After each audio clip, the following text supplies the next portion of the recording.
Thanks a lot for everyone to join this interesting webinar. So let me start the day. Good morning, good afternoon, and good evening to everyone who could make their presence in this amazing supply chain webinar.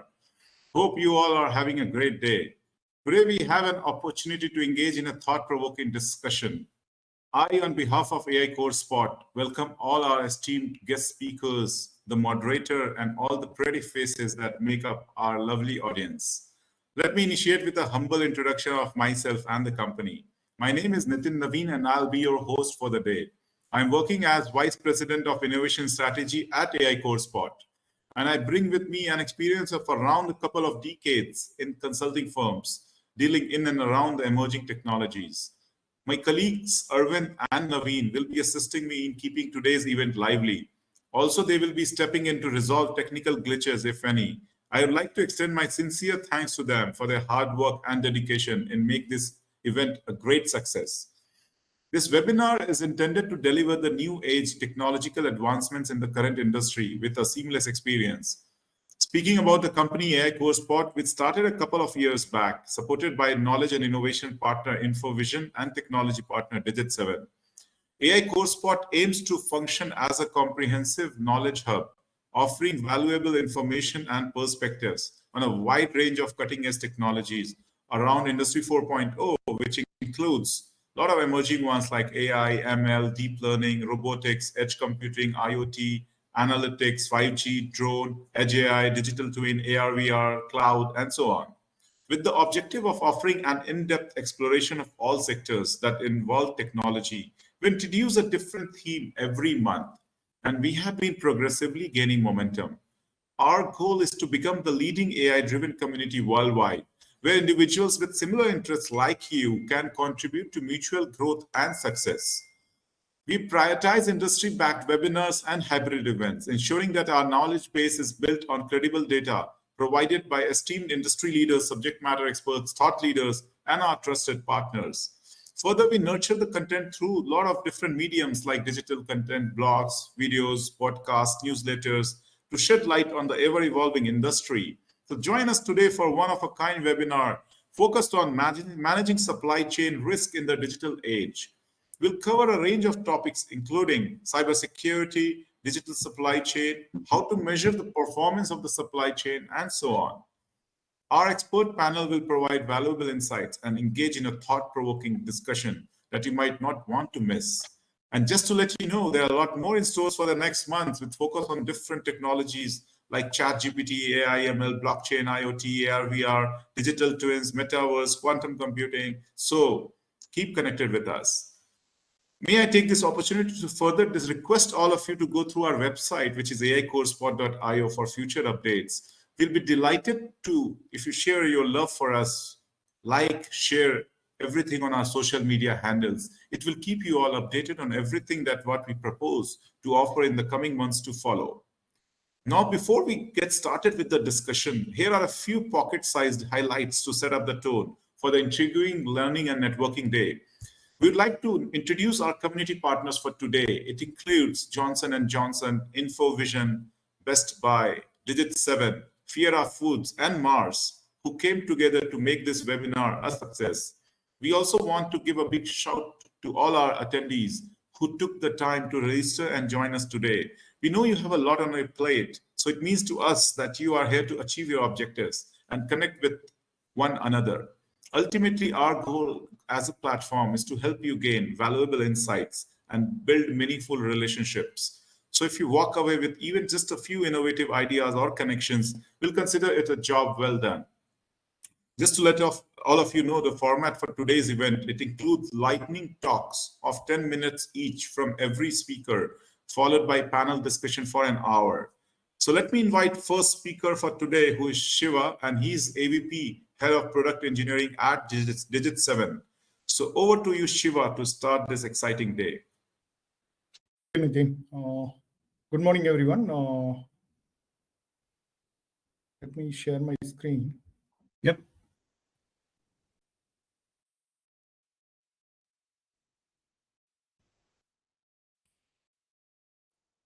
So hope everyone able to view my screen. Yes.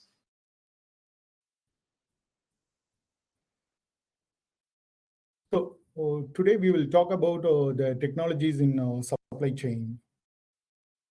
So in the fast-paced global market, supply chain efficiency and effectiveness are paramount to the success of any business. As we continue to navigate the constantly evolving landscape of globalization, sustainability, and consumer demands, it's undeniable that technology plays a critical role in shaping the future of supply chain industry.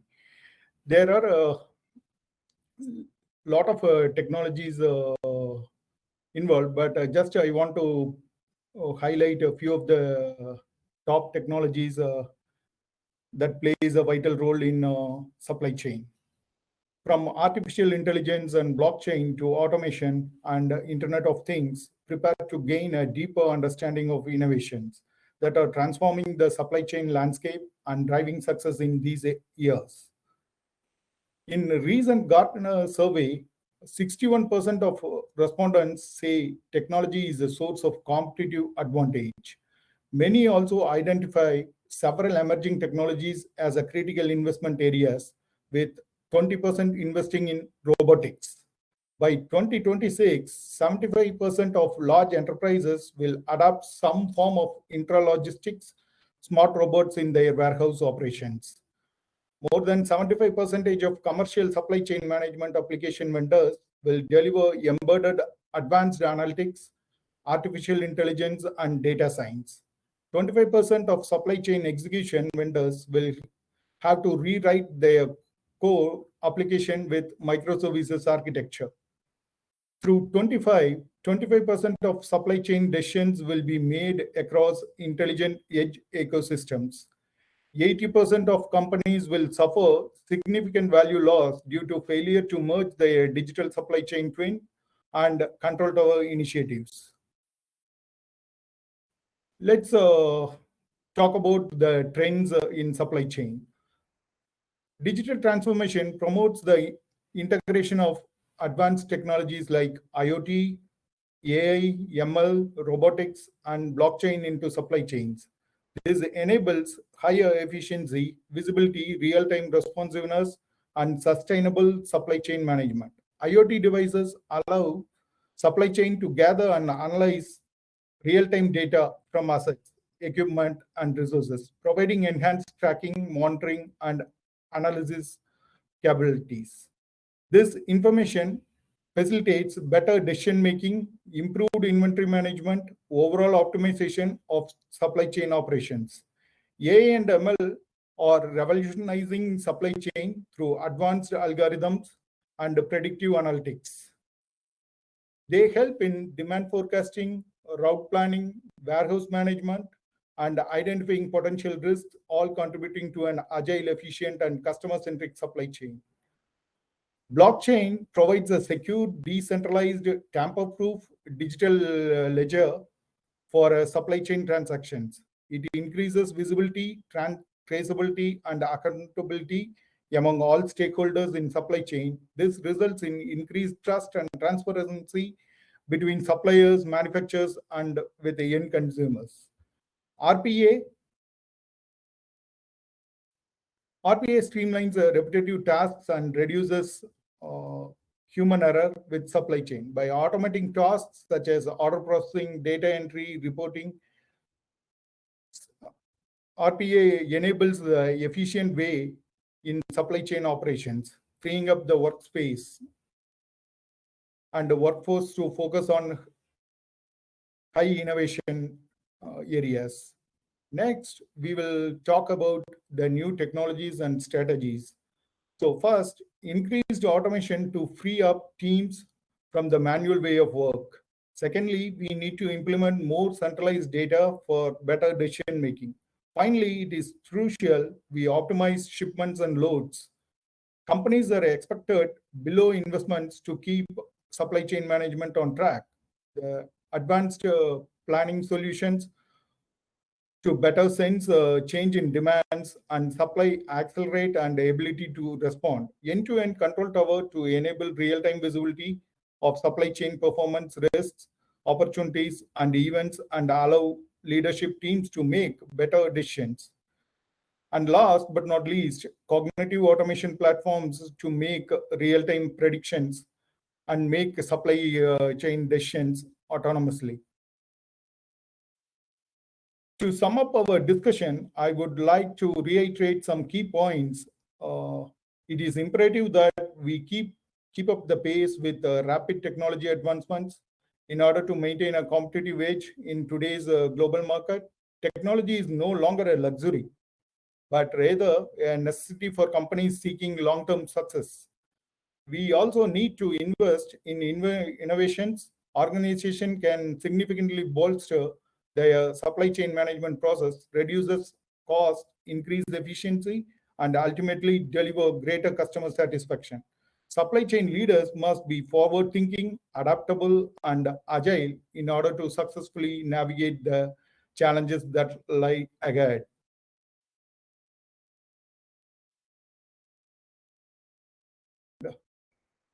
That's all about today's topic. Just I want to highlight who we are. Digit 7 is an innovative retail tech startup with 11 registered patents. We are headquartered in Dallas, Texas, with a development center and innovation lab in both the United States and India.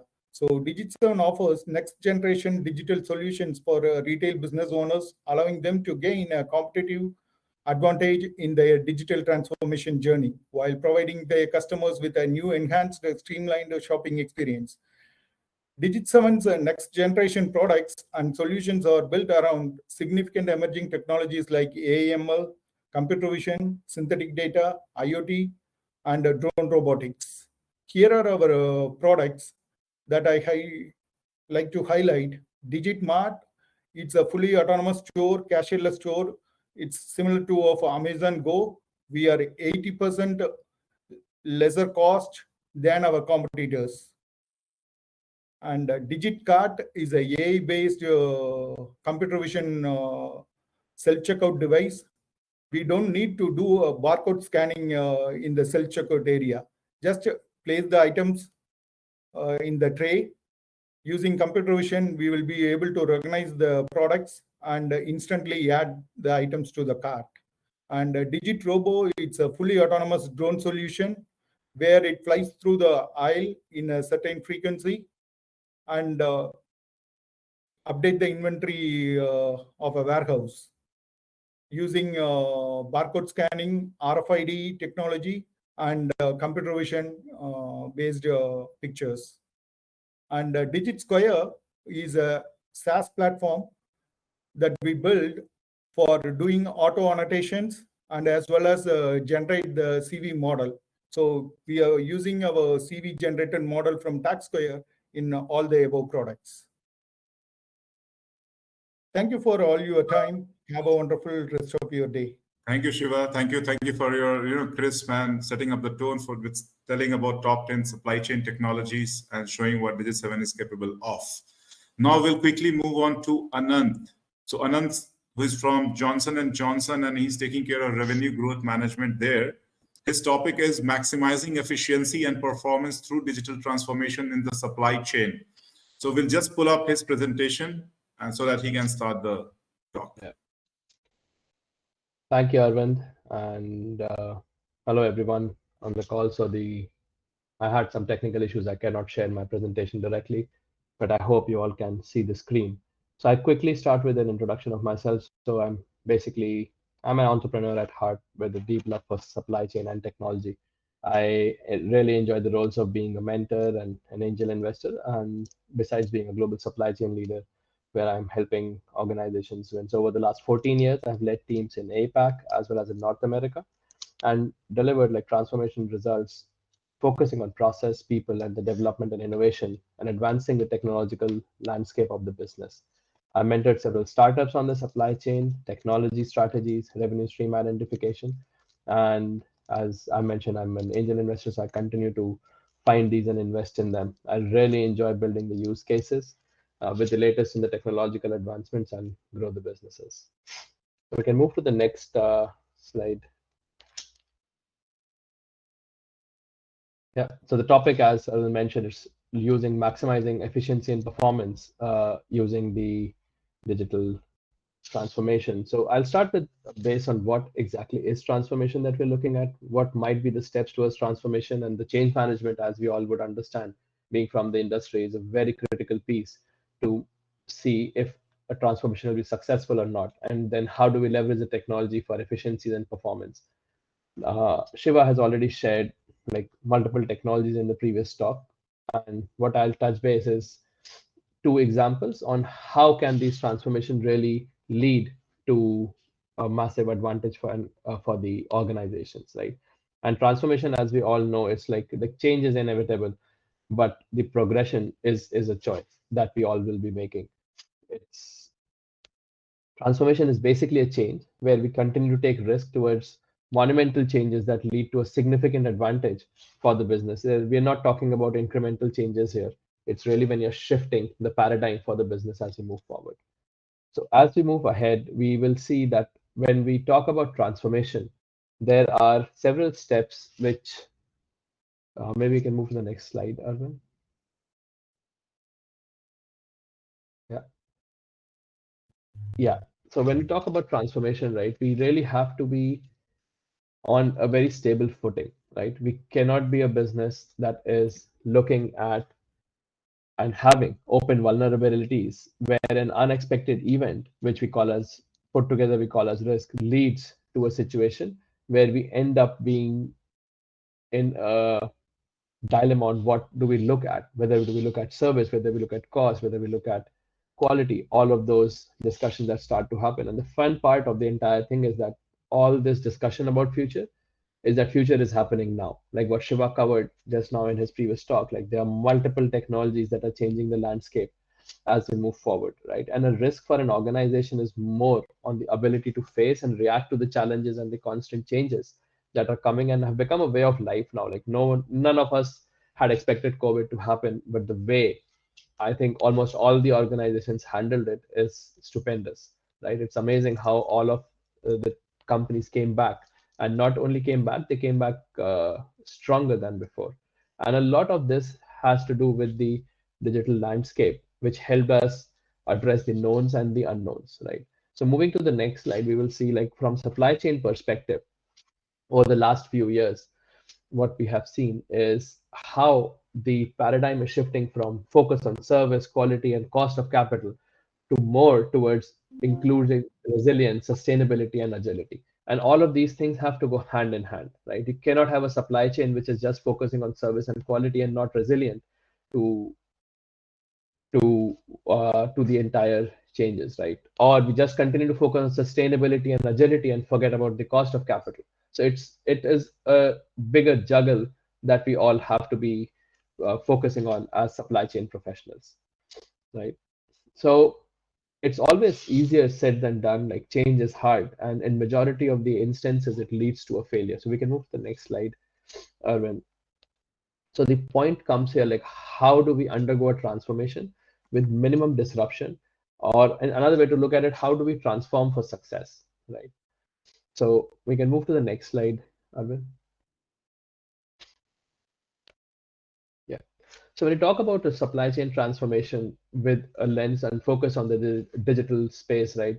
It should not be that just because we have a technology, we have to invest in that technology. We should have a very clear integrated strategy on what will lead to the success of the business. And I always use the example of an F1 team, where even if they hire a lawyer, they hire them on how will they make the car go faster, right? So the same paradigm applies for the business as well. Like whenever we are getting into a supply chain transformation with digital lens, have an integrated strategy in place and not run multiple programs which give us incremental benefits in pockets, but as a whole, bring down the business where the investments could have been done better.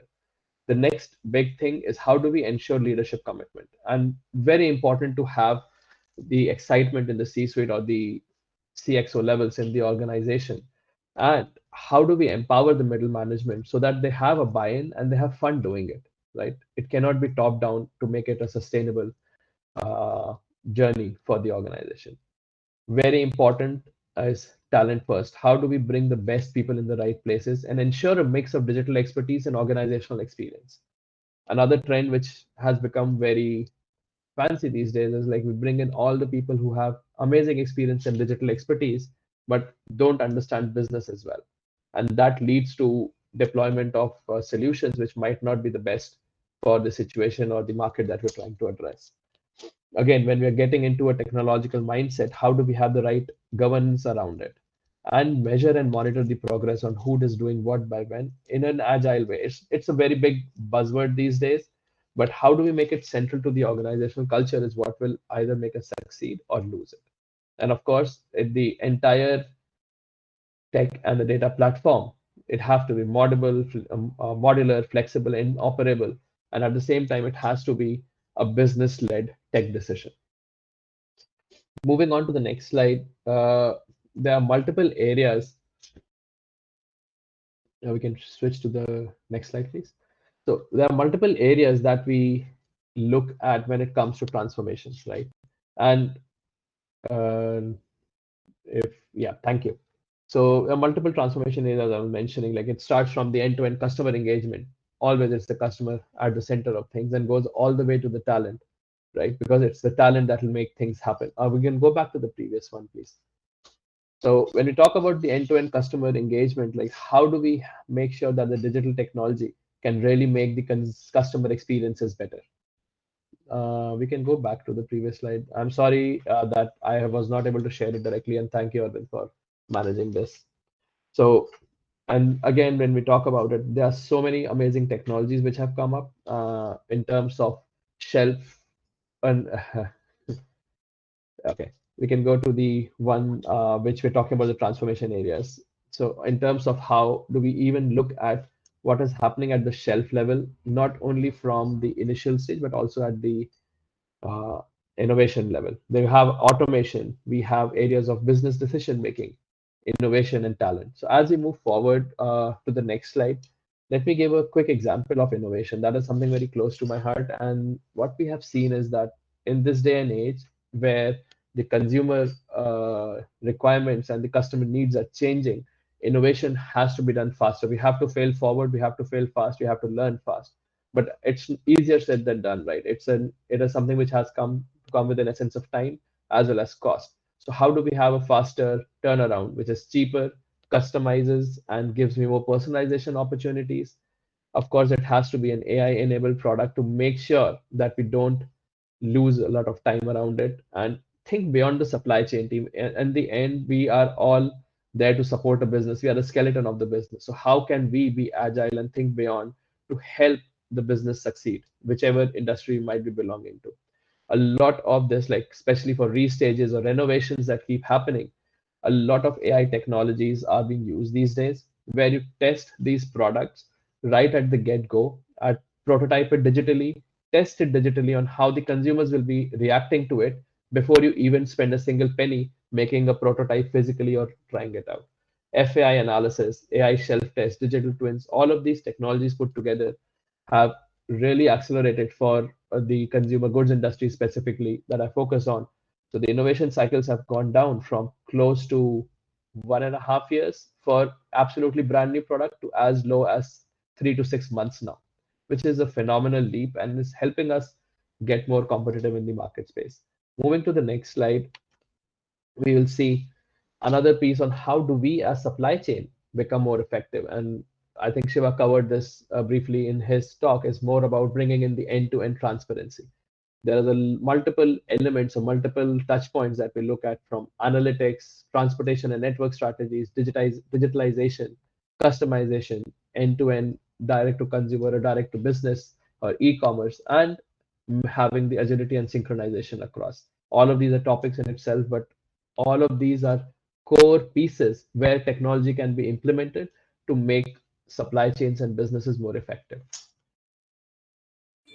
So in summary, given that I've hit my 10-minute mark, if you can go to the next slide, please. If we talk about the overall technology landscape and supply chain, technology is critical, but just one piece of the puzzle. Digital core is what we are building, and it has to be in alignment with the business. Companies that digitize innovation need to prepare for significant changes in procedures, roles, and skills as we move forward. It's not as simple as a Lego block. It's much more as you planting a forest. Thank you for your time today. Thank you, Anand. Thank you for setting up this tone through your speech for maximizing efficiency and performance in the digital transformation in the supply chain space. We'll quickly move on to our next presenter, who is Sony Brar. So Sony Brar is the Vice President, Occupational Health Safety and Quality Assurance at Fiera Foods. And may we have his presentation up so that we can move with his topic.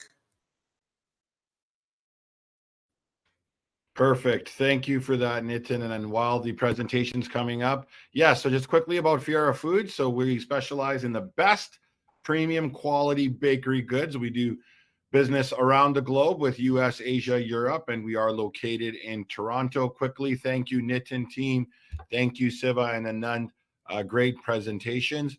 So my experience working in leadership roles at IKEA, Sobeys, Maple Leaf Foods, and Toys R Us and Babies R Us is really going to be on supply chain and internal and external challenges, because there is a quality component to this that I'll get to in a minute. So if we can move to the next slide.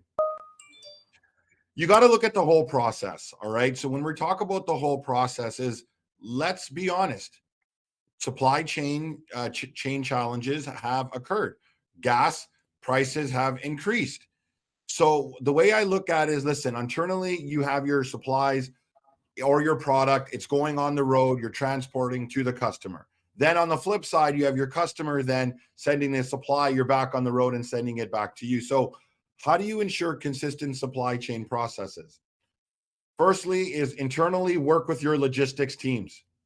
All right. Don't try to be this supply chain or logistics cop where you're like, why is this delayed? Or you're going to your engineering teams and asking them why these parts haven't come in, but try to understand the challenges. All right. So work with your suppliers. You have to expect port congestions for those of you that ship overseas. Expect manufacturing delays, and also account, and we're in Canada, also extreme weather conditions. So again, with this one, it's very important that you understand internally, but then also the external challenges. Now, a tip that we kind of work with is, although you get an ETA, an estimated time of arrival for your shipments, don't automatically assume that. So it's a good habit to add 24 hours on whatever date that your supplier gives you. Automatically expect there's going to be a day delay, and then work accordingly. Now, if you move to the next slide, proactively manage the quality of the product. So through effective supply chain partnerships. So firstly, back to internally. And if Nitin, just the other slide. Perfect. Thank you.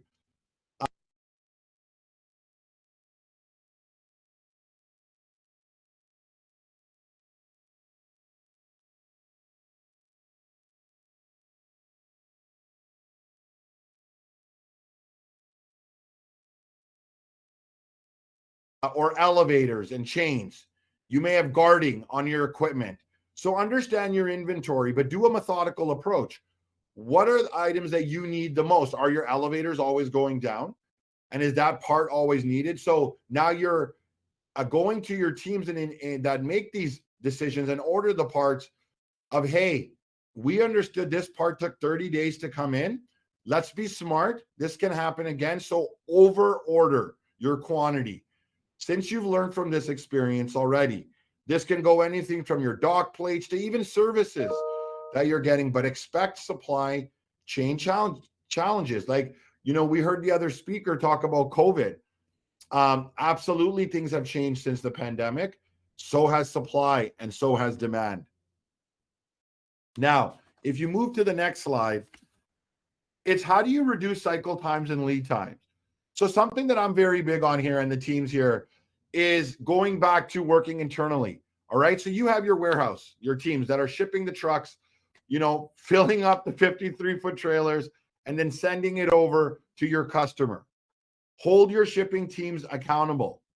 All right. They're part of the supply chain risk, because at the end of the day, if the end customer isn't getting the product, that can be an issue. So to give you real life examples, work with your HR teams, have KPIs internally to ensure external success. And in their objectives in your shipping and receiving managers, hold them accountable. All right, put it in their objectives. So at the end of the year, when their increases or possible bonuses come up, this is part of it. So it also adds a little competition, team. Moving on to the next slide is improving on-time delivery. You got to look at numbers. All right. Numbers don't lie. So it's really looking at your metrics, but then also celebrating the wins. People have a habit of going to their supply chain partners, and sometimes those conversations, being fully transparent, aren't the best. You have a job to do, you have items that need to get completed within your business, and the stall is to get that supply. But if you're looking at your analytics, look at where your items are coming from. Is it items in your area? So for us in Canada. But now if I go to US, my challenge is now international, which means for my supply chain, I have to take into account the border restrictions. When you get an ETA from international partners in the supply chain, and we have a lot of listeners on the call right now that are international, you have to take account for border time. So when you have an ETA, they assume and they put a 30-minute border time. You don't know what the stall is going to be at the border, and you don't know if everything's going to go smooth. So which takes me to my next point and the next slide. If you can have one takeaway from this, as I share a couple of more points and then wrap up, is prepare for the challenges. Now, I know we have a different audience all across the globe. We have people representative in US, what I see, Canada, India, amazing. But in Canada, we have a certification known as CITIPAT. All right. What that stands for is Customs Trade Partnership Against Terrorism. Okay. So for those of you that fly, it's like the nexus for the border. So for those of you that understand, when you go to the airport, you have your regular line, you show your nexus card, you get through, you've already validated your paperwork, you validated your codes and your ethics and your morals with the government. It's been validated, and it's something that our business is very big on, because I'll tell you right now, it comes down to the experience. So if you have a shipping time and supply chain, everything's going good, weather's good, conditions are good, trailer's full, but if you get to the border, you want it as smooth as possible. So by showing the CITIPAT certificate, it reduces that time at the border and then gets your product and your supply quicker. And this works both ways. So when you're speaking to your supply chain partners, ask them the question. Listen, part of your onboarding with them, or listen, even doing business or in their contracts, ask them, do you follow CITIPAT, and do you have CITIPAT certification? All right. So moving on to my last slide and wrapping up, as I see my time's coming up here, is what it really comes down to is do not just look at the end where you're just looking at the supply chain. You look at the supply chain, look at the numbers. We talked about contingency planning. The example that I gave there is expect delays. So if you are prepared to have it completed on a such date, automatically add another date. Also expect delays at the border. I could not stress CITIPAT border clearance enough. And then ensure that you have that supply chain partnership. Thank you. Thank you, Sony, and lovely presentation, crisp, concise, and to the point. Thanks for bringing it up. Next, we'll move to our next presenter. Ashok is there, Director, Digital Supply Chain and Analytics at Best Buy. His topic is, again, role of data analytics in digital supply chain. So over to you, Ashok, to take the discussion forward. We can see. Good morning, everyone. Nitin, can you see the screen and Yes. hear me well? Yes, perfect. Awesome. Hey, good morning, good afternoon, good evening, everyone across all time zones. My name is Ashok, and I'm delighted to be here today to share my perspective on digital supply chain and managing risk.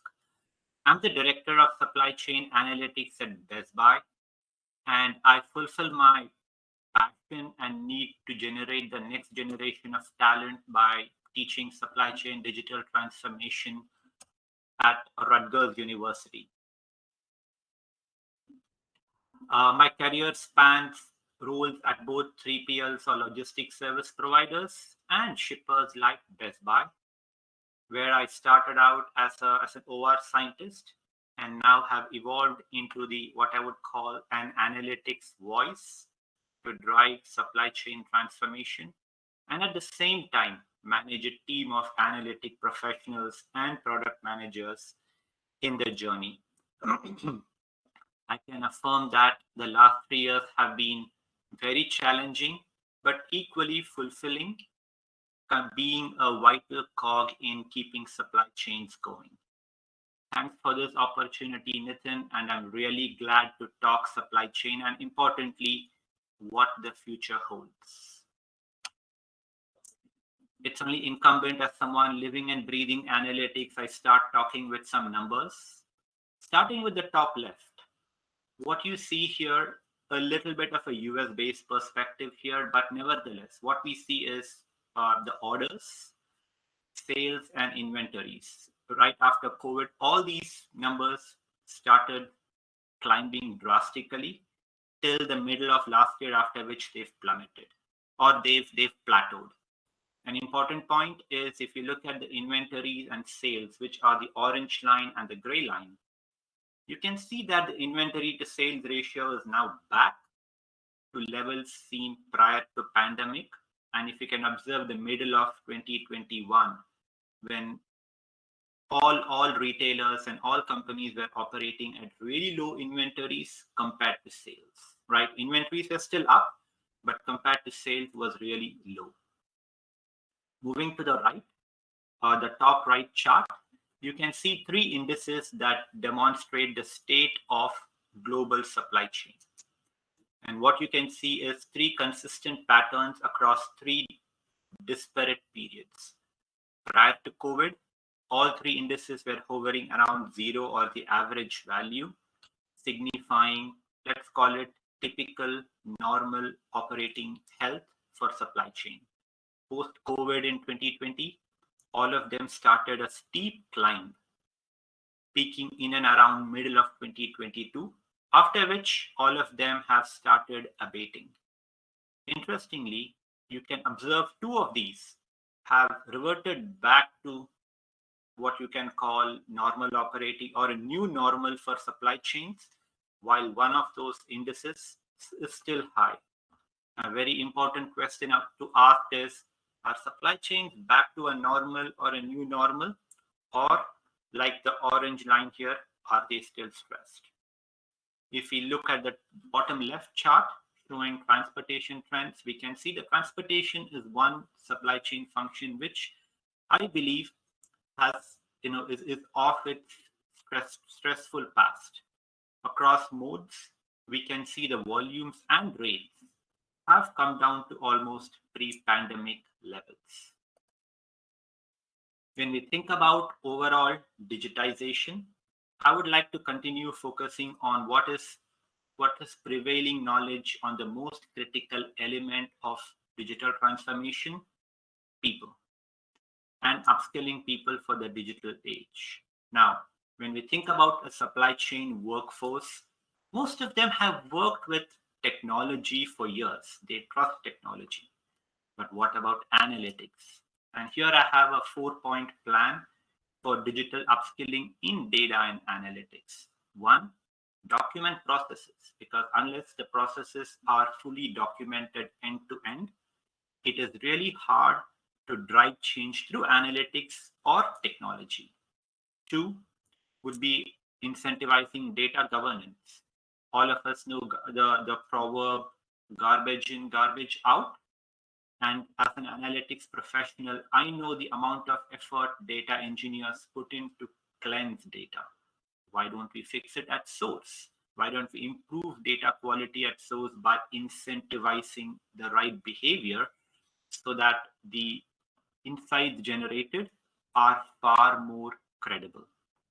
3, identifying metrics that matter. We all know about traditional supply chain metrics, be it cost per unit, cost per load, cost per mile, UPH or units per hour. But do we know how all that boils up to enterprise goals? So my third step is create metrics that matter and metrics that roll up to what can be enterprise goals. Finally, implement analytics-informed governance decisions where we merge both analytics insights and human judgment to come up with the right decisions, especially if they are strategic or tactical. My final point, my final slide here talks to three what I would call most exciting technologies driven by digitization that also has a key role in managing supply chain risk.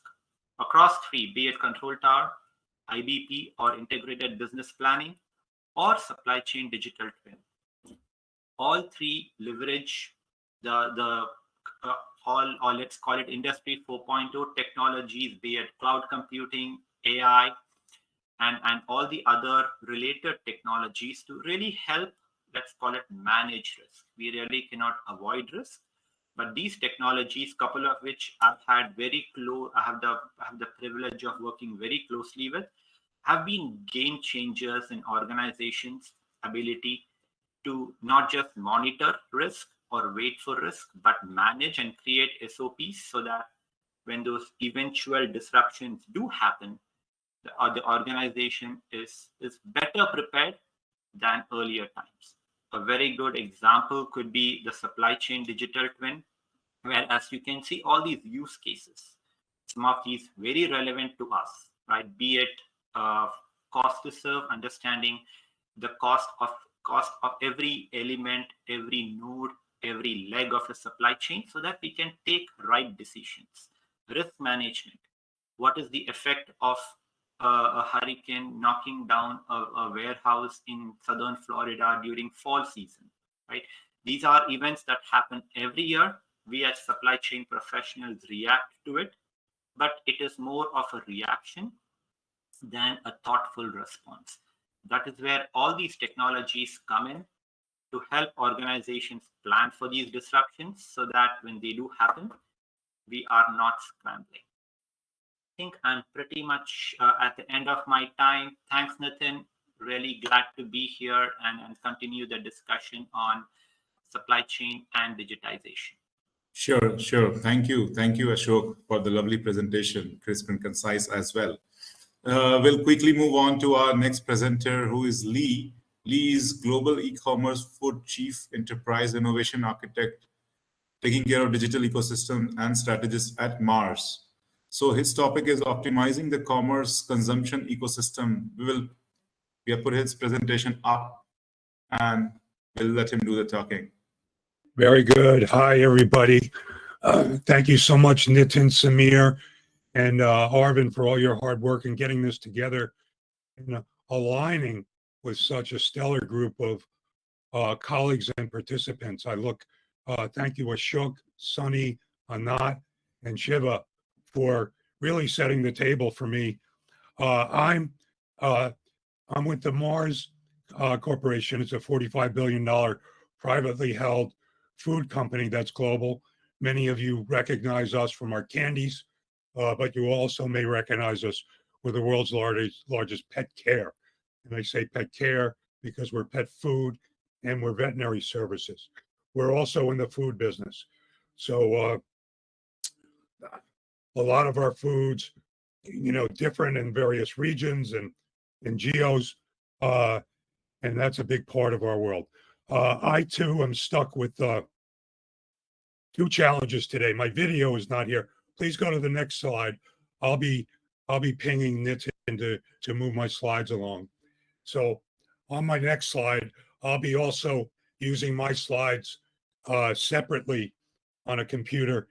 And the reason I mention that is that I might be talking to the next slide as they're moving my slides along. So instead of getting my live face, you get, my portrait. So you can find me on LinkedIn, of course. But my background, in addition to Mars, almost 7 years this July, with a variety of companies. And these are some of the big companies where I've been a global enterprise architect at Accenture, J&J.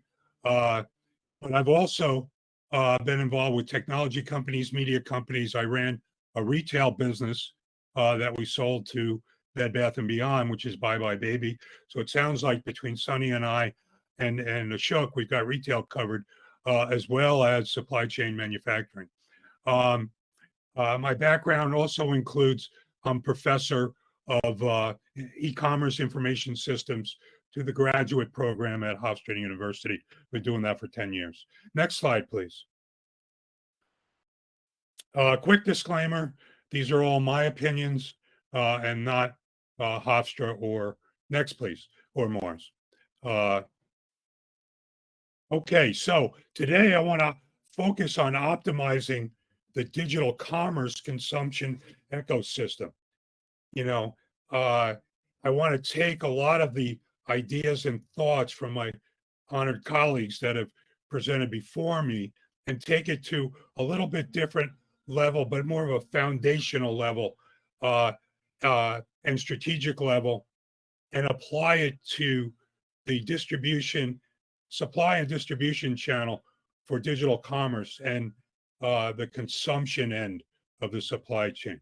So as the various customer experiences blur, we have so many hybrid models beyond the traditionals into things like B2B to C, B2D to C, and connecting with marketplaces all around the world. That has to do with sell where the customers are. In addition to our forays into B2C and D2C, but we're a long time B2B company. So I want to share today innovation principles around optimization, including mitigating supply and distribution channel risk. Next slide, please. So as we envision the future of consumption experiences, I want to talk about one, drivers of digital business. Next slide, please. Rethinking digital business, number two. And I'm going to talk about calls to action. I want to talk about invigorating digital commerce consumption ecosystems. So reimagine, think about the way you do business today on the digital side, and reimagine how your consumers consume and the supply chain to get there. So think about number one, customer value, and how you can make that important and lead against your competition. Number two, what digital capabilities will you need to be able to deliver this enhanced and optimized consumption experience and ecosystems? And then third, think about new business models and opportunities you're able to drive and the synergies through ecosystem synergies. So that'll be a big theme. Next slide, please. So if we take it to the foundational level, think digital first, data, including legacy and interactive data. I suspect there's maybe a delay on the slides moving. That's number one. Data is a big component, both legacy data and interactive data. The next is number two, how do you share that data, both internally in your complex organizations and out to your customers, but also to your broader ecosystem, which is frankly your information supply chain. And then third, creating and leveraging digital platforms to enable this next level of business by merging internal value chains and external value chains. And a variety of capabilities, platforms, and services. Many of them we talked about in the prior, my colleagues' prior discussions. Cloud, intelligent analytics, open integration. I'll touch on a little bit more about things like data, a little bit about immersive experiences. Next slide, please. So as we prepare for this digital foundation and think about data-empowered ecosystems, we have to be thinking about digital platforms and getting to those levels. Digital platforms are really how you exchange data, digital data, within your various remote organizations, with your customers, with your partners, and with your end to end, as I've heard is a recurring theme, um, supply and what I like to call multi-tier distribution systems and partners, all the way to, and in our language, we differentiate between customers who are our retailers for our sell-through, but also our consumers.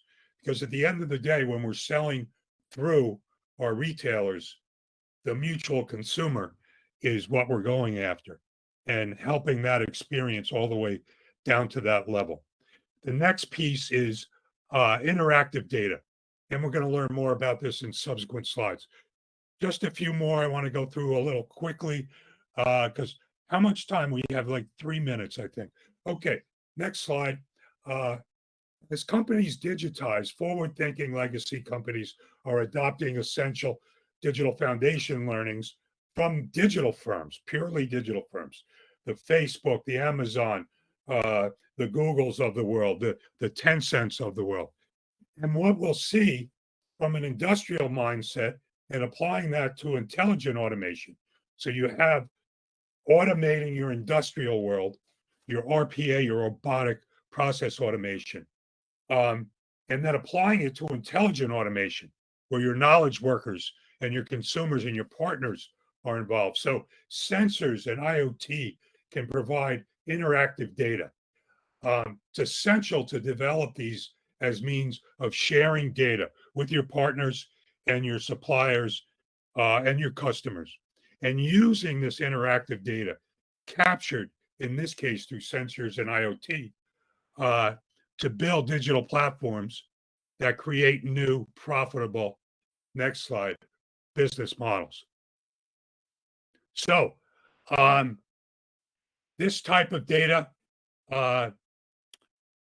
when you begin to now have the opportunity to radically rethink your digital business strategy. So when you think about it, next slide, the pyramid slide.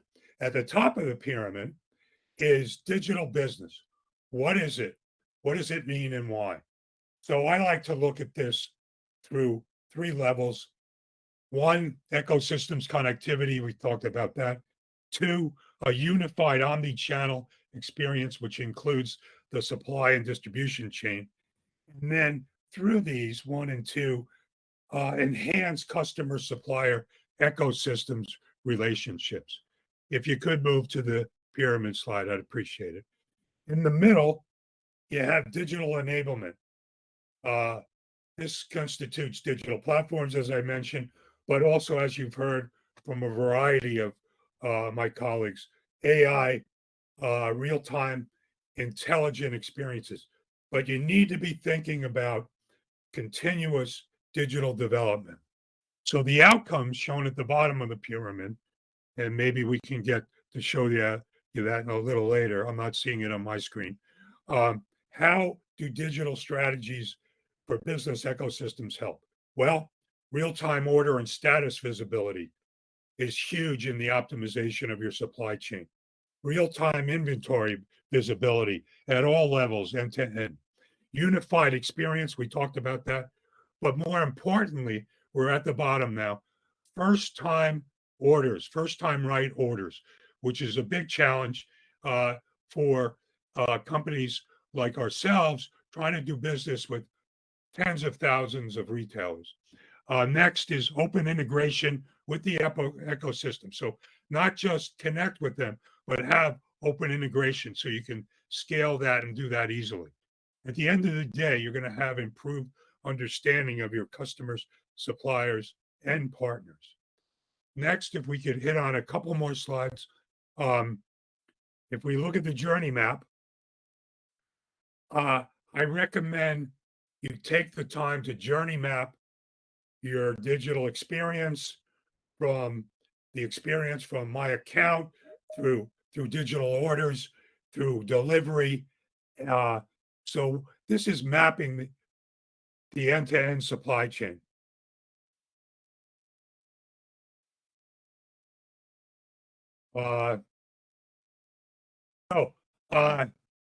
And then at the bottom, you can see in the repetitive motion of the ecosystem, the various touch points of confirm order, place order, follow it through to last mile delivery. Next slide, please.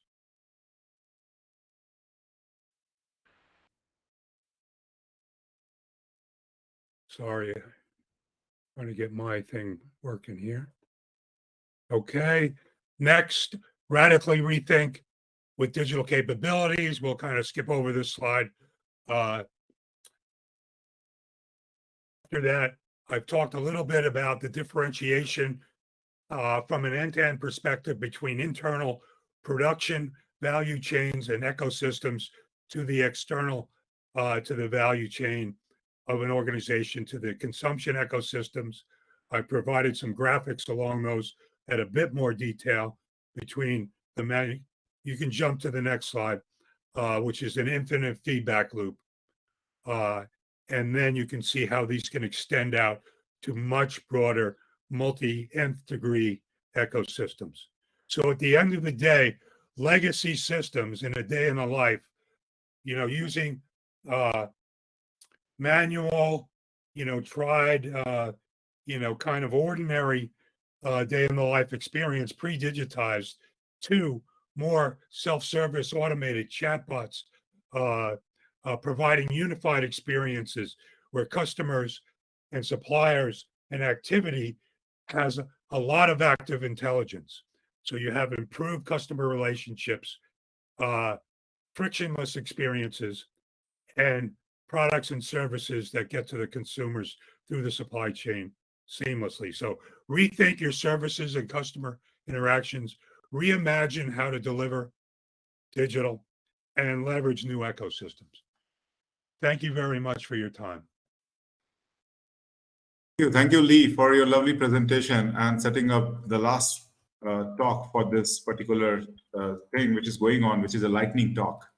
So thanks to all the speakers. We started with Shiva, we then moved to Anand, Sony, Ashok, and then Lee. So now we'll quickly move on to the presentation, the panel discussion, which is there. And maybe hand over the stage to Sameer Nagpal, who is the Chief Business Officer, Retail, Consumer, and Logistics. He's taking care of supply chain at Infovision as well. So over to you, Sameer, to begin this exciting panel discussion. The topic is building resilient supply chain in the digital era. Thank you. First of all, thank you very much for everyone to share their views on the supply chain. Lee, since you kind of were the last speaker, I would like to start with you, if that's okay with you, Lee. Lee, you mentioned something about the consumption ecosystem. So when we talk about the supply chain risk, how do we manage it across the consumption ecosystem that you mentioned? That's a good point. I think it's in today's thinking, this value chain needs to be tapped more. At the end of the day, in current state, it's probably less mature.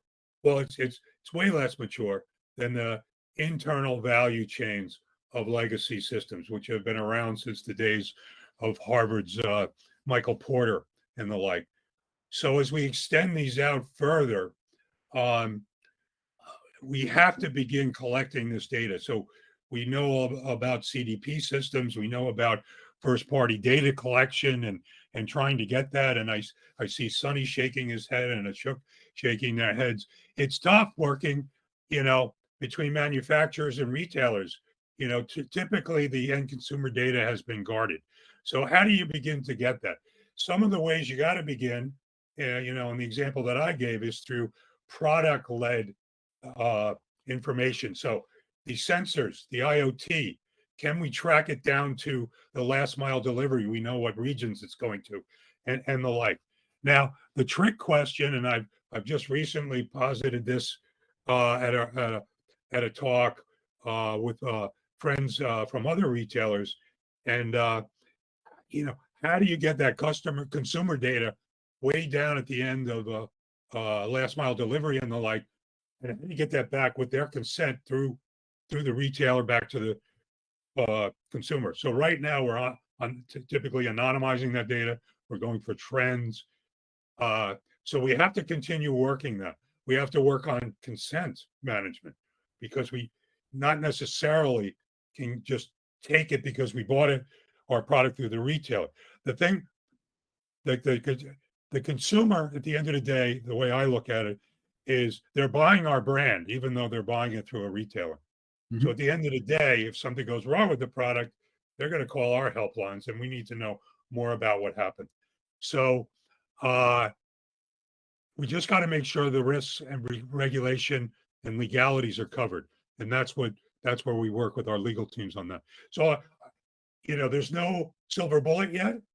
Still working on it, and I think it's people like us on this call that can help figure it out. And I look forward to continuing offline discussions, especially with all of you on this call. Thank you, Lee. So Sonny, on the same topic, I'm just not moving from a consumption supply chain. Your views, since you are coming from like where the quality and the I think the freshness and everything is very, very important. So any views on that part, please, and the risk associated with that? I'll just talk about the risk as well. Yeah, thank you. And Lee, I echo everything that you said. I was nodding in agreement. And to I'm expand giving you a thumbs up. Thanks, Lee. And yes, we both have similar experiences in retail and manufacturing. So great question, Samir. I'll bounce a little bit from what Lee said. Is it comes down to the experience, okay? Some of us serve customers, and some of us have it the other way around, where we want the product from the customer or the supplier. Having said that, I would again sum it up really, team, to three things. One is build a partnership. All right. That is very, very key when it comes to supply chain. Do not be that supply chain cop when you're dealing with these partners. If there's delays, we have a habit of, what is this and why is this so long, and you costed me money, and who's going to pay for these costs? Try to understand their challenges, pre-plan. So planning is very important. Again, Lee talked about metrics and numbers. I couldn't stress that more. And really, really expecting not everything to go smooth. So this is just what we try to do. But a rule of thumb is, Lee, you used the word silver bullet. I don't think anybody's found the silver bullet yet. But the one thing I can tell you is, we are not in the era that we were before. We're in 2023. There's a lot of challenges. So just to prepare for that is, when you're looking at your metrics, your on-time delivery, your ETAs, add an extra 24 hours. And if it comes before that, great. But I'll tell you right now, it's better to pre-plan that way and it working out in the end versus not planning that way and then having more challenges with supplies in the future. Sonny, thank you. So I have one more point, and then this, since you mentioned this part, I will refer to Ashok. Ashok, you showed some slides on your presentation, and one of the slides talked about we are again back to the same gap between the sales and the inventory levels that we're talking about. However, there was a third graph on the top, which shows that unfulfilled status. And if you look at the unfulfilled status, is going up again. Like it was up again pre-COVID. It went down a little bit during the COVID time. I don't know the reason for that. And it's going up again. So even though the gap that we are talking about is back to the same normal, but we still have the unfulfilled orders, which is going up. So I think that, and what Sonny mentioned about adding 24 hours to the supply chain, or making sure that we mitigate those risks per se. I just want to understand from you as to what are you seeing in the market from your company perspective as well, and how you're mitigating those risks right now. So I'll start out with my perspective on the unfulfilled orders, and why it is back to pre-pandemic levels. I believe that due to all the disruptions in the last couple of years, all companies for that matter, placed the same amount of orders, but we're scrambling to get it shipped, because even if it gets shipped, we don't know when it will hit our stores, right? Because of all the disruptions in the global supply chain. So every manufacturer across the globe was running at full steam and fulfilling whatever they could, due to which the unfulfilled orders started abating. Nowadays, we are not so, and also due to lower demand, right? Because of what is happening in the macroeconomic sense, companies are not pushing for manufacturers to ship whatever they can. Instead, and manufacturing is far more streamlined. Yeah. And that can also be reflected if you look at the overall manufacturing capacity numbers. it's quite back to pre-pandemic levels from what it was in the middle of 2021 and early part of 2022. So it's less scramble, more streamlined operations the way it is happening. Yeah. On the point of overall risk, overall risk management is not new to organizations, right? It just comes to front and center when something happens. After 2008, risk management became big for finance industry or all financial organizations.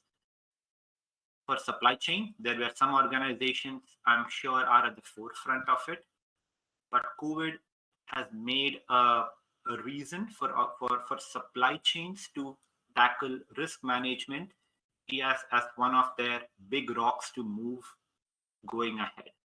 Essentially, it made we now have a cost of not tackling it, right? That we did not have earlier, due to which there are I see far more resources being allocated to risk management across supply chains, be it in traditional retail and some of the other organizations, which earlier used to happen, but was not at the the top X of the list of priorities like it is nowadays.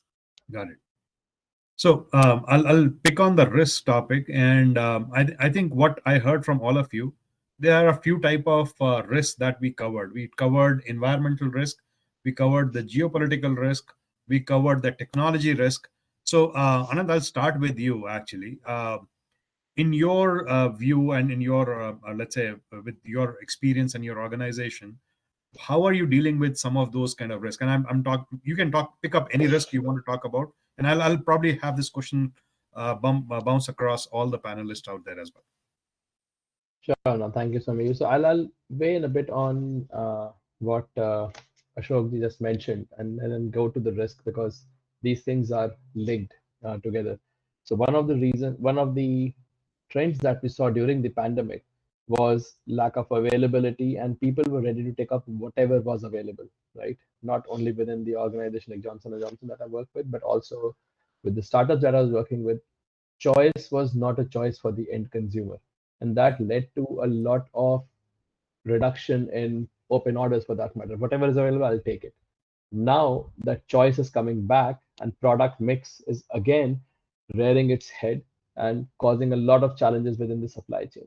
Now, to compound that, and now I'll get to the risk piece, to compound that, during the COVID era, a lot of social media and TikTok and all of those things got into our phones and into our lives, right? And that has increased awareness of everything that is happening around us. A thing which might have been a small issue can get magnified multiple times almost immediately. And that is one of the big thing which is now leading to regulatory risks.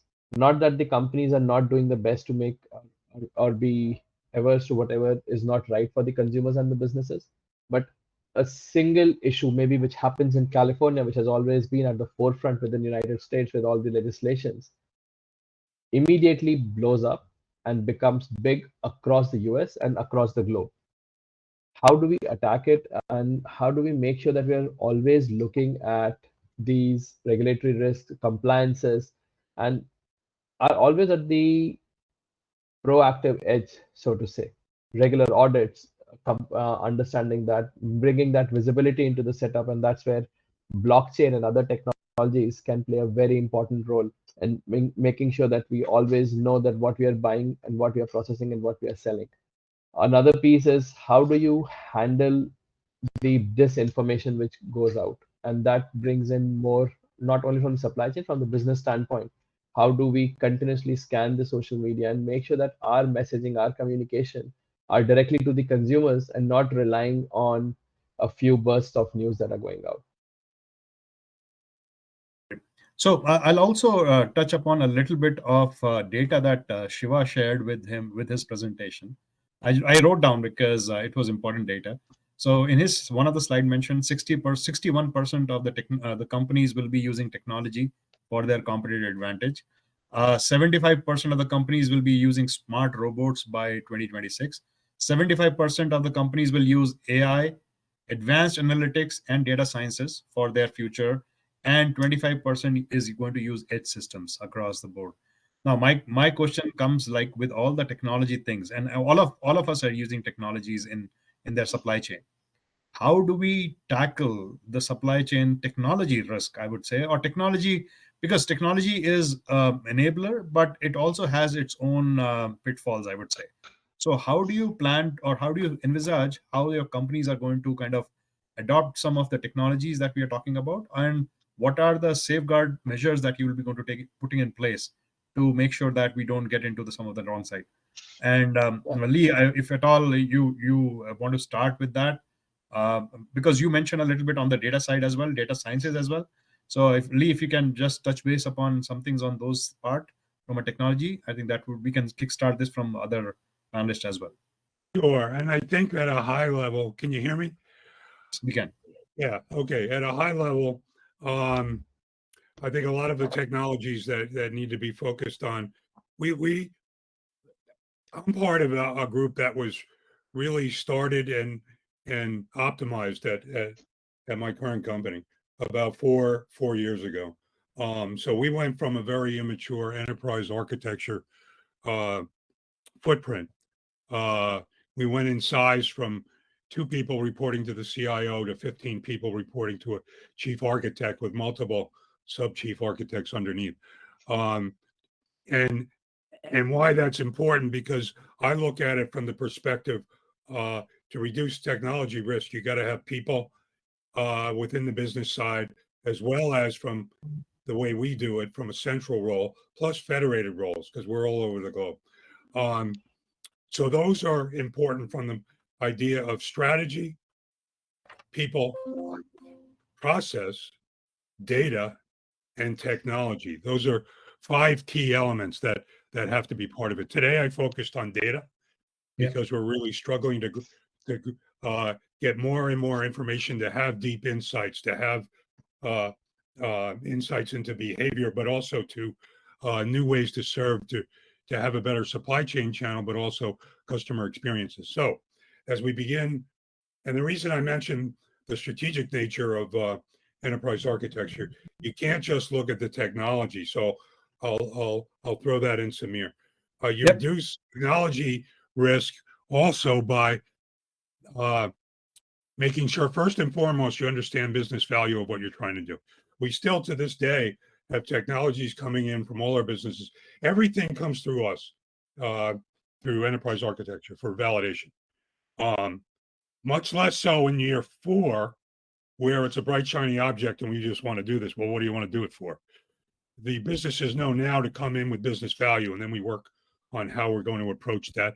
Is there anything we're doing across the organization already? Is it duplicate? How can we do it better? What are some roadmaps you might not be aware of? So it's a lot of that understanding of the end-to-end. Again, technology comes in many forms with AI, VR, AR, MR. I'm doing a lot of that as we put a consumer-facing virtual face on our brands, but also a lot of internal process automation. So it really touches all levels. I'd say governing bodies help a lot. I speak a lot on enterprise architecture and how to set up these organizations, even for small companies and mid-sized companies. And it's not like you got to go out and throw a group together with 20 people, but you should evolve with a framework in place to kind of bring it all together. And as you implement technologies, you do it in a relatively standard way. At the same time I say that, I also lead the innovation tracks for our organization. So we want to be out there on the edge. So how do you balance that? And Absolutely. frankly, I've been around for, I don't want to say how many decades. I've been around a long time. I've seen a lot of different trends. Part of what we do, and I heard it here today, is with the talent. How do you get the right talent, which will maybe be more social media oriented or tech first oriented, and merge them with the business and the sensibilities. So there's a lot of that, let's say, co-mentoring. Frankly, I've been at many organizations where I put together programs of mentoring and reverse mentoring, because many of the, let's say, I always get these mixed up. Gen X and boomers don't understand digital, and the super digitals, Gen Zs and millennials, don't understand the business. So I like to pair these guys together. Yeah. So That's anyway, important. it's again, strategy, people, process, data, Yes. technology. Absolutely. Thank you. Good help. Yep. Lee, I'll thank you very much, Lee. And I'll jump for the same question to, I would say, Ashok. Ashok, you mentioned something related to the technology as well. You mentioned something about digital twin and all those things. So I want to kind of touch base a little bit more on digital twin technology and the risk associated with that. Also, if at all, I think Lee also mentioned about I would say AR, VR, and all those things, which I believe from a Best Buy standpoint, it's a technology company, I would say, or technology retailer per se. So how do you envisage these technology challenges or changes and the risk associated with that from an overall standpoint? Absolutely. To just build off what Lee mentioned about technology as a whole, right? There's a saying, if you just automate a suboptimal process, you just get suboptimal faster, right? That's the core dictum there. So one of our strategies is can we map out the process, right? You if you want to apply technology to a problem, let's understand the problem, improve the process, and then apply technology, rather than technology being a panacea, or to use the word that was used before, a silver bullet to the problem, right? So I think operational process mapping, it's now also called business process effectiveness in some organizations, I think is one of the keys to leveraging technology, data, and all the associated, I should say, supporter bolsters that can enhance an organization. When we think about all the, everything you mentioned, Samir, are I see as an umbrella under industry or supply industry 4.0. I think I personally believe that very few of those technologies like cloud, like AI, have gone over the hump of people realizing how to use it in the real world to drive benefits. A lot of the other technologies still on the initial steep curve, adoption curve. And importantly, I think the technology is there. It is similar to where RFID was 6-7 years back, right? It was the fad, just couldn't take off, right? Similarly, I see some of those industry 4.0 technologies as finding its place, finding its application, while some others have made it through. But for an organization like Best Buy, for us, it's about leveraging, other than we selling those technologies. I'll keep that aside, but I'm talking more towards leveraging those technologies for our own internal process improvement.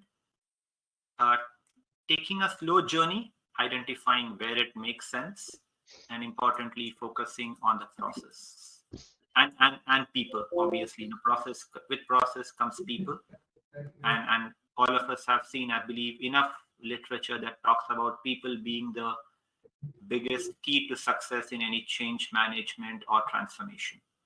Absolutely. And I'll touch two more topics, and especially I'll come to Sony and then I'll go to Anand first. So Sony, you mentioned a couple of things actually. One is you mentioned about the process of adding like 24 hours to the thing, and you also mentioned that adding more quantity in terms of. So what essentially we are saying is, I think we used to have some matrix to measure our supply chain in the past. I say pre-COVID. I think are you suggesting that we need to kind of redo our matrix as to how to measure the supply chain? Because Absolutely. one parameter has not changed in supply chain, which is on-time delivery or customer fulfillment orders. Basically, that has not changed. But apart from that, is there a reason why we should be relooking at the matrix, and how do we measure the supply chain effectiveness? Absolutely, there's a reason, because we're not in the same world that we lived in 3 years ago. So it's a great question, and all companies are different. Do a SWOT analysis. All right. Recognize your strengths, your weaknesses, your opportunities, and your strengths. So if you're and your threats. So let's start off with the strengths first. What is working in your business? So listen, if you're getting on-time delivery and you're looking at your metrics and orders are being fulfilled and there are no supply chain challenges, then good for you. Then that's a strength for you. But that doesn't work the case for every company. Some people do locally. Some people deliver through the province or their state. And then some people deliver border to border. Then look at your weaknesses, right? So is inventory an issue? Looking at metrics, I'm all about numbers. What about border restrictions? What about dock restrictions that you have with your shipping ports? But then the point is to turn those weaknesses into opportunities, right? So now we're on the O and manage that. And lastly, coming to threats, you need to be cognizant. So I can appreciate, Samir, I feel what you're implying is, do we need to relook at our numbers and what time you feel the product or what you're used to getting at a certain time, should that be revisited? Bluntly putting, should we trust the time that's provided by the supplier? It all depends on your business, right? Yeah. So for us, we have multiple international routes, and we cannot look at it all, that it all applies to everyone. So you got to look at those threats. You got to be transparent. And also, what about cyber attacks, data security breaches? Yeah. That can definitely mess up your. Do you have a contingency plan? Do you have backup servers? This is very common now in the industry for doing cyber attacks. So my answer is absolutely revisit your numbers. Is be realistic, be transparent. Not all metrics will apply the same, but do a SWOT analysis and recognize your strengths, weaknesses, opportunities, and threats. Sonny, you mentioned a very good word, and I'll just build upon that word, which is you being transparent. So I believe that gives me a new topic about visibility, supply chain visibility, because that is what is very critical. And Anand, I'll jump on to you basically from a supply chain visibility standpoint. So again, two things. One is the process, partners, and the technology. How are you looking at providing the visibility across all the across the supply chain value chain? Absolutely. This is a topic which will take a session in itself, transparency in the supply chain and how do we do it. So this is not only a problem for, I'll say, smaller organizations, but it gets magnified with the bigger players like Johnson & Johnson, and probably Best Buy and Mars are also dealing with the same thing.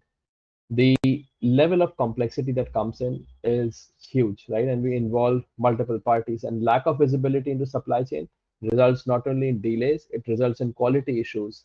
Sourcing, are we sourcing ethically? Are we sourcing from the right people? Where is the feedstock coming from? How do we make sure it ties to what is being done? Because product recalls happen, and when that happens, we should be able to trace it back. A lot of digital tools, sensors and data analytics have helped gain better visibility in the supply chain, but I think there's still a lot of work that needs to be done to do it in a more cost-effective manner, and not only identify the visibility, but also use that to identify potential bottlenecks, to anticipate these disruptions and respond quickly to the issues.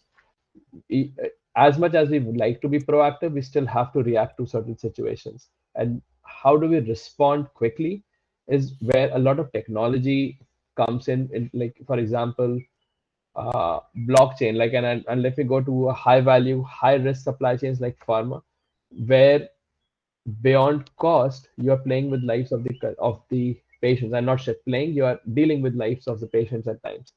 And how do we make sure that in technology like CAR-T is the latest in cancer treatment, each drug is personalized for an individual, and all of these are manufactured on the same product line, right? And the personalization, if not done right, if not traced right, can take life of someone.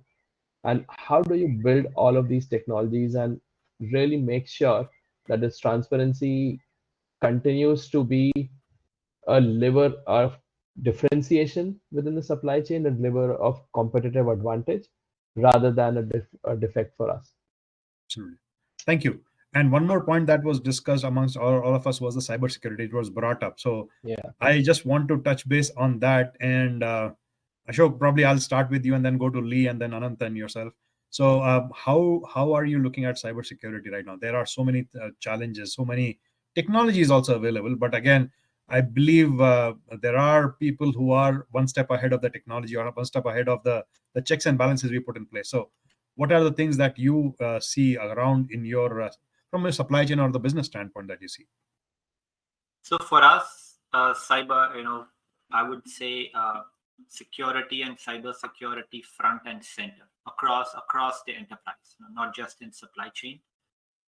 And there is a very there is instilled a very stringent process to ensure the weakest link, which is us.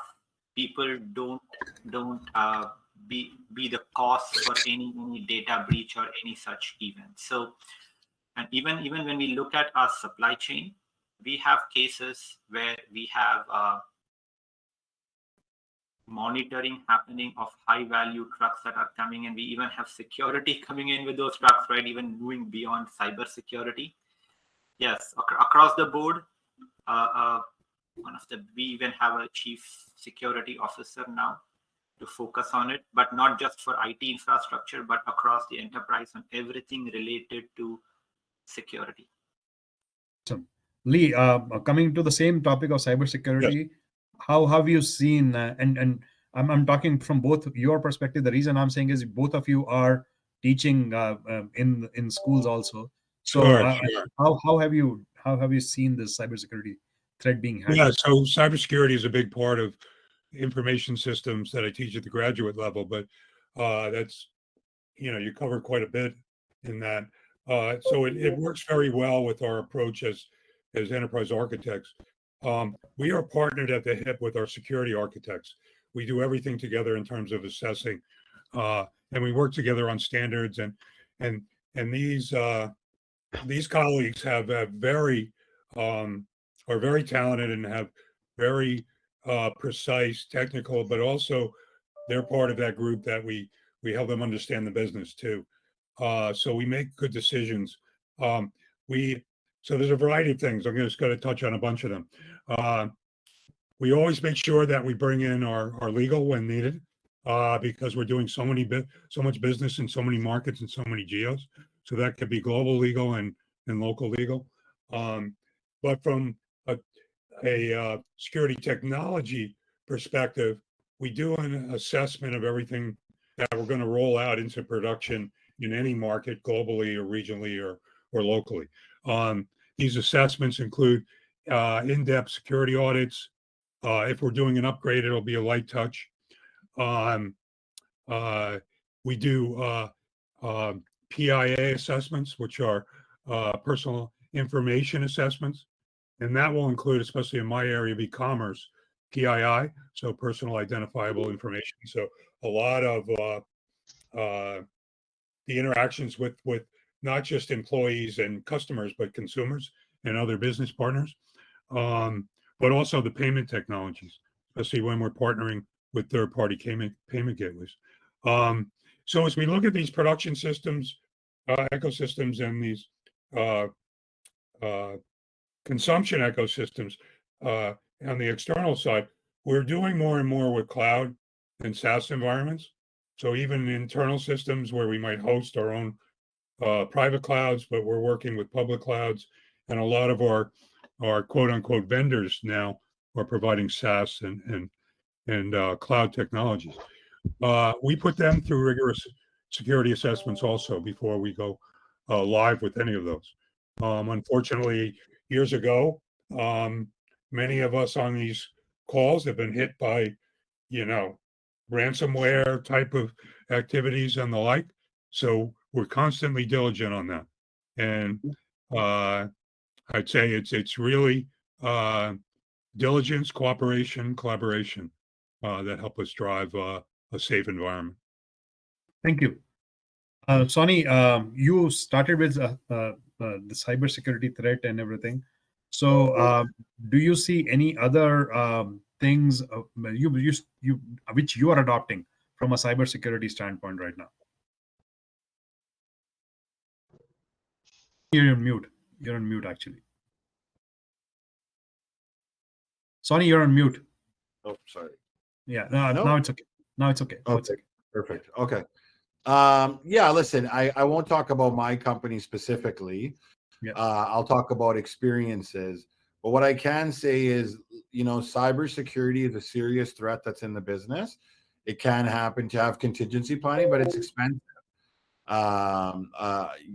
It's a cost to the business that'll have its own ROI or its own return on investment that you'll see in several years. But as far as for other threats, I'm going to go back. I'm going to go back to border restrictions. A lot of the ETAs that you get from your companies and supply chains are based on what they think will be at the border.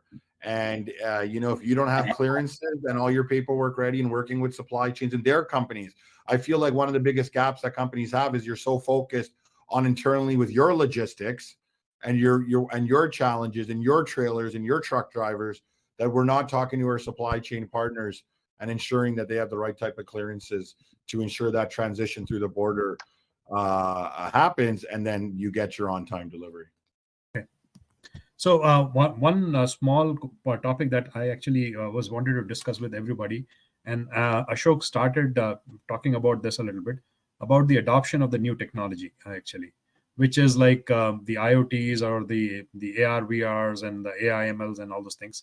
So while Ashok started, but I also want to talk to Anant, you, as to how do you see the market or the companies adopting those technologies, and the kind of what is the value that they're going to drive on those things. Oh, the value is phenomenal on all of these technologies like AI, VR, all of those. Like I think it was Ashokji who touched briefly upon the digital twin. That is something which we have internally seen crash our overall timelines by more than half, actually. That has given us speed to market, speed to innovation, and demonstrated like tremendous opportunities there. Artificial intelligence, there are a lot of use cases that are being tested out to see more towards demand forecasting piece. Typically, when we get into demand planning, demand forecasting, it is backward looking. It is not able to include multiple variables on what is happening around, right? We know that, okay, a season in a given month will be so and so, and we have to plan for it. We use the past data and see, okay, how the customers will be interacting. With the AI models, and the multivariate analysis, we are able to include more than 100 parameters now, and that helps you get huge amount of advantage, not only from being able to serve the customers the right mix, but also reduce our cost of capital, because the inventory buildup is not as much. The safety stock requirements go down. Huge amount of capital is released that can be then again plowed back into the business for growth purposes.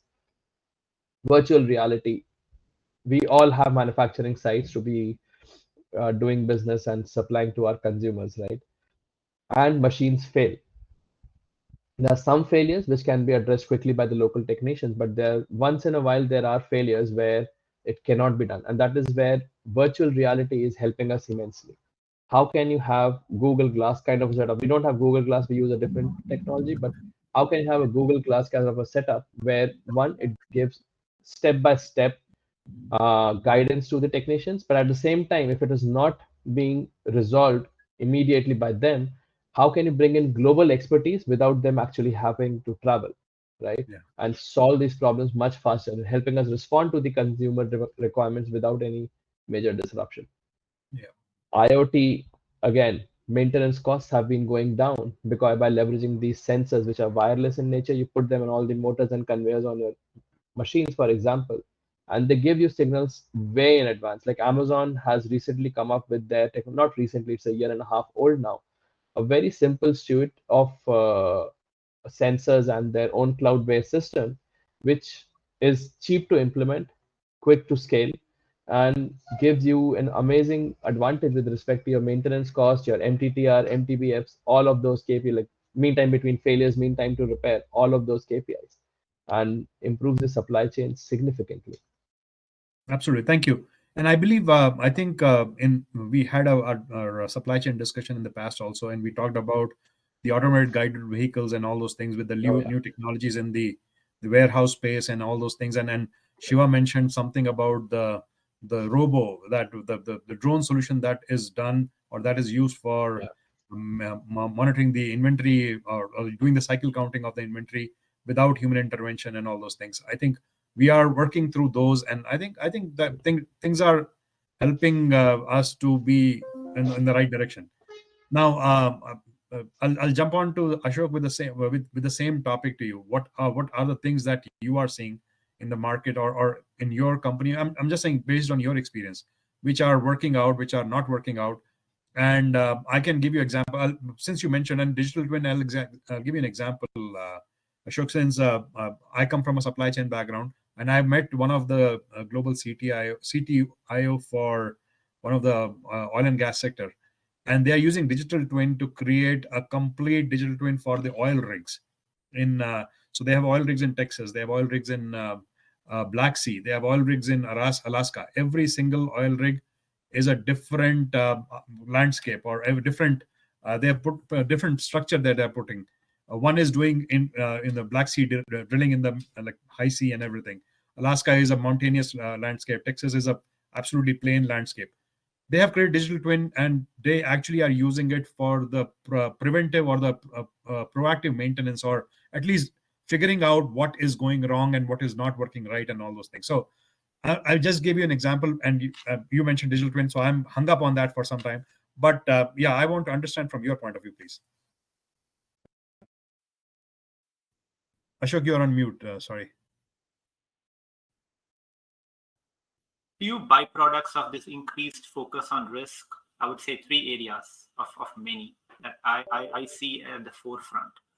One's visibility, and essentially moving ahead from visibility into transparency, right? Visibility is what you see and transparency is what you know, right? That's where my first point on Control Tower really has taken off. In the end, and Control Tower includes everything from supply chain to analytics, AI, and technology to operate at the operational level, right? How do we ensure we take right decisions? When we move into the tactical level, that's where I see IBP or integrated business planning, supply chain planning, enhanced S&OP, all those garnering lots and lots of attention to again leverage analytics, AI, technology to improve planning. From I can still see a lot of organizations doing Excel-based planning to evolve into more of a holistic end-to-end planning. At the strategic level is where I see digital twins supporting supply chain, in which create digital twin, just like you mentioned, Samir, a digital twin of their oil rig network. We have, in my previous 2 roles, we've created a digital replica of our end-to-end supply chain. Now that's more than, let's call it a map, a Google map, right? The advantage of creating everything from nodes to flows to constraints and all the parameters with which they operate is that we are able to map out and scenario model the future. And to your question on what works and what doesn't work, digital twin, IBP, and Control Tower at various levels, I believe are 3 applications. I don't want to call it a technology, right, or technologies, but 3 applications of analytics and technologies, I believe, are working at various levels of maturity, depending on where the organization is. Someone like Anand, digital twin is big for you all, even in J&J, right? You are way ahead in that journey. For us, much more in the germinal state, but I think there is a realization of its need, and these are the 3 applications I see of. I like to focus more on the application than the technology, but these are the 3 applications which involve a lot of Industry 4.0 technologies that is helping supply chains in the real world now, especially in this VUCA environment. Thank you. And one last topic I'll touch because I'm getting a reminder to end in 4 minutes time. But one last topic, which I think very important topic, Lee started it with the data side. I think leveraging data for our supply chain, I would say operations or planning or strategy, whatever is, I think that's something that I think we touched upon a little bit, but we didn't go into much of details. Creating data sciences, algorithms, or models, and all those things to leverage some of those things. Not sure. I will leave it open. Whosoever wants to start.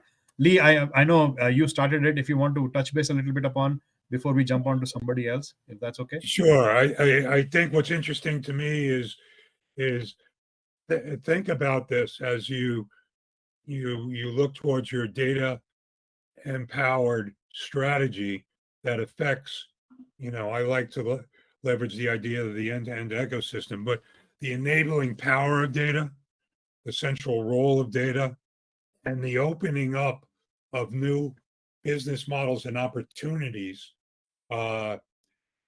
through deep insights of interactive data. So think about long tail opportunities. Think about network effects of the merging of the ecosystems with the customer. So I like to leave it on that at that. Thank you. Sonny, you want to add something? Yeah, invest in your employees. Technology is important, but Yes. Ashok mentioned it in his presentation. The foundation and the principles, never forget, comes from our employees. So when you're talking with your HR teams, your learning and development programs, try to have coding in there, try to have data analytics in there, part of their growth. So invest in your employees, because at the end of the day, that's our future too. Absolutely, 100% right. Ashok, anything Yeah. on the data side?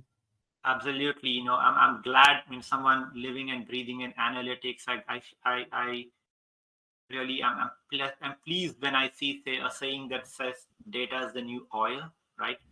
It's very critical, but there is I think there is a leap organizations need to make in leveraging it and actually deriving value. Some organizations way ahead than the others, and it's not a technology problem. It's not cloud computing is not the solution, or people believe cloud can solve all problems. Really, no. But to Sony's point, focus on people and like I said, incentivizing data governance at source. If we adopt all that, the army of data scientists that exist can model anything, but a lot of times what they are modeling with isn't ideal. Absolutely. Anand, coming to you as a final closing point on the data side, please. Oh, so data, as I was going to, Ashok stole my thing with data is the new oil. It absolutely is. And without the right data, the insights that you can get, the decision making that goes along with it, it's just impossible to run the business in this day and age. Absolutely. Guys, really appreciate your insights and the kind of thoughts that you provided in during your presentation and the panel discussion. I think it was very, very insightful. That's one.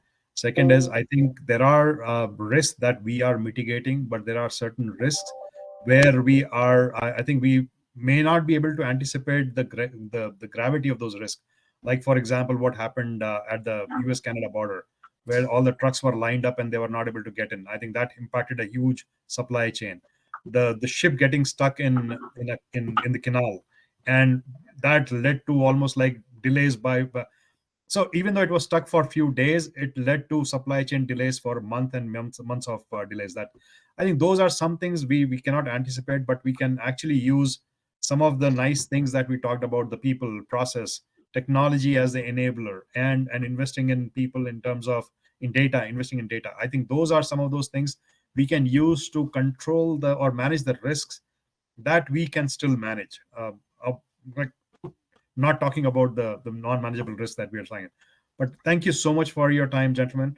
Thank you very much for being there for this presentation. Look forward to kind of be in touch with you and working with you. Thank you very much, guys.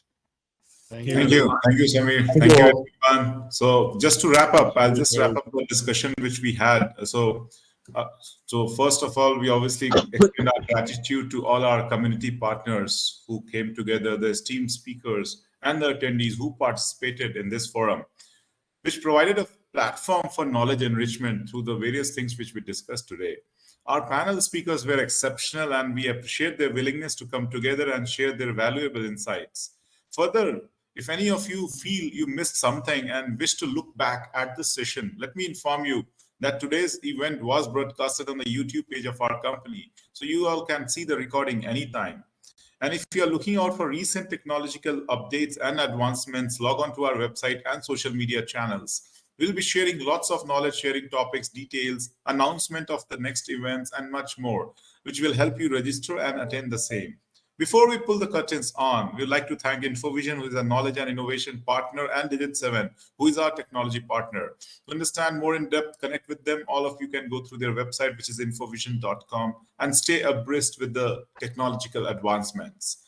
There are lots more in store for this year with focus on many industries like banking, finance, insurance, telecom, retail, supply chain, energy, utility. So I request all of you to keep connected with us and enjoy the learning. It was a pleasure bringing this session to you.